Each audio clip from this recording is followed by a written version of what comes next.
Hello， 大家好，我係張心芬師傅啊。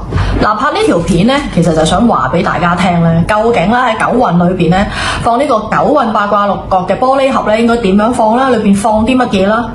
一個正確嘅一個方法，因為都遇到好多情況咧，大家就有少少誤會啦，唔係好理解啦，咁所以咧就專登拍呢條片咧同大家講嘅。咁首先咧，呢個盒啦要擺幾耐咧？喺九運裏邊，大家都知道啦，20年行九運啊嘛。所以呢個盒咧，只要喺個九運裏邊咧，就係放10年，最多係10年。咁即係話你第一年放係10年，第二年放都係10年。咁你會話，咦？咁我去到好後期佢先放，會唔會有10年啊？冇噶啦，淨係框住喺九運裏邊，就只有最多10年嘅時間。所以你越後放咧，咁可能放嘅時間咧就越短噶咯喎。咁所以呢樣嘢咧，請大家留意啦。咁九運到底係由幾時去到幾時咧？就係由2024年去到2043，總共20年裏邊。咁大家去放呢一個風水物品咧，就希望幫到大家嘅財運啊、運氣啊提升。咁亦都係啦，嗱，可以做法就係一人屋企，譬如一人放一個，或者真係唔夠位啦，咁就大家一齊咧去放一個或者兩個都可以嘅。咁放嘅方位咧，就全世界都係一樣噶啦，就放於正南嘅位置，正南嘅位置。而個高度咧，千祈要記得啦，一定係腰對上嘅位置喎。嗱，唔好放一個低啊，腰對上嘅位置。咁大家會問，我放到好高櫃頂得唔得？咁當然可以啦，不過就要留意啦，唔好俾佢鋪塵喎。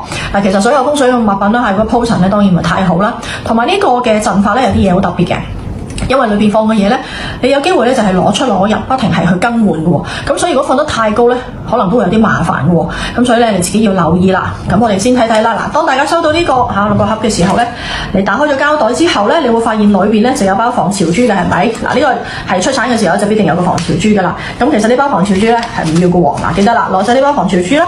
咁跟住咧，我哋除個盒身包裝裏邊咧，我哋會有一個符啦。大家睇到咧一個符。嗱，呢個符咧就係一個紅色嘅紅色嘅一個利是封就包住咗，咁後邊咧就會有我嘅火漆封住咗條符喺裏邊啦。咁大家都睇到啦，係咪有個膠袋？嗱，個膠袋咧，請大家千祈唔好拆喎。點解咧？因為放10年咁耐啊嘛。如果你拆咗個膠袋，加埋尤其是香港啦比較潮濕啦，咁萬一呢個符爛咗咁點咧？或者係濕咗咁點算咧？咁所以呢個膠袋咧就我嚟保護佢嘅。咁希望大家就唔好拆啦，就唔好貪得意又去睇下佢係乜嘢，直情將成個符原封不動就放落呢一個嘅玻璃盒嘅裏邊。你見到啦，放咗喺裏邊咯喎。咁跟住放咩咧？咁當然可以放好多一啲即係比較值錢名貴嘅嘢啦。咁譬如話，當然可以放錢啦。嗱，唔係淨係放5蚊喎，我呢度只係一個舉例嘅啫。咁大家可以放多少少錢啦，甚至乎就係話我可以放一啲名貴嘅首飾啦，例如戒指啦、耳環啦，或者一啲咧就貴重嘅錶啊，咁都可以放落去嘅。咁放咗落去之後咧，記緊啦，嗱，請各位合翻埋個盒。咁隔一段時間啦，呢個時間咧就由你自己決定啦。咁可以係1個禮拜唔頂，或者係1個月唔頂，或者2個月唔頂，冇所謂嘅。你按你自己個生活習慣去調校搞個盒，幾時打開去換呢啲，譬如貴重物品啊、耳環啊、戒指啊、手錶換出嚟，可以換出換入。不過緊記下，放咗喺南位。